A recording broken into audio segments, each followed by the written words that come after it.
లక్షెట్పేటలో సంచలనం సృష్టించిన దొంగ నోట్ల ముఠా ముగ్గురు అరెస్ట్. లక్షెట్పేట పోలీసు అదుపులోకి తీసుకుని అరెస్టు చేసి రిమాండ్కి తరలించారు. పట్టణ పోలీస్ స్టేషన్లో బుధవారం రాత్రి ఏర్పాటు చేసిన సమావేశంలో మంచిర్యాల ఏసీపీ ప్రకాష్ వెల్లడించారు. ఫిబ్రవరి 25న ఇప్పటికే 12 మందిని దొంగ నోట్ల కేసులో అరెస్ట్ చేసి రిమాండ్కి పంపామని అన్నారు.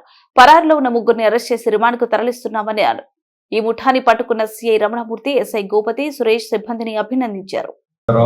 అండ్ బుజ్జవరపు రవి వీళ్ళిద్దరూ గోదావరికానికి వచ్చి వీళ్ళు గతంలో ఇక్కడి ప్రాంతవాసులకు ఏవైతే 6 లక్షల రూపాయలు నకిలీ కరెన్సీ ఇవ్వడం జరిగిందో ఇంకా మిగతావి కూడా ఉన్నాయనే ఉద్దేశంతో వాళ్ళు ఫోన్లు ఎత్తకపోతే మళ్ళీ వీళ్ళకు సంబంధించిన ఎర్రోళ్ళ శ్రీనివాస్ గౌడ్ గోదావరికానికి సంబంధించిన వ్యక్తి దగ్గరికి వెళ్ళి వీళ్ళ దగ్గర మేము వెహికల్ చెకింగ్ చేస్తూ ఉంటే మా సిఐ గారు, లక్షపేట సిఐ గారు రమణమూర్తి మరియు లక్షపేట ఎస్ఐ గారు సురేష్ వాళ్ళ సిబ్బంది మన ఇటికల ఎక్స్ రోడ్ దగ్గర వెహికల్ చెకింగ్ చేస్తూ ఉంటే అనుమానాస్పదంగా వీళ్ళు ముగ్గురు వ్యక్తులు మాకు కనిపించడం జరిగింది. మా సిఐ గారికి, ఎస్ఐ గారికి, టీంకి.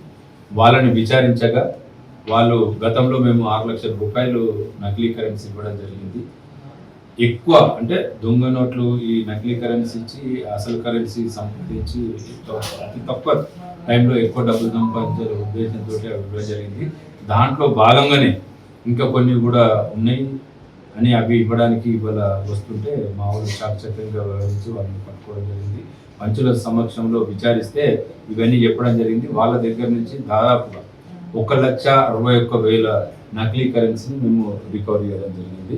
మరియు 4 సెల్ ఫోన్లు వాళ్ళని ఇప్పుడు రిమాండ్కు పంపించడం.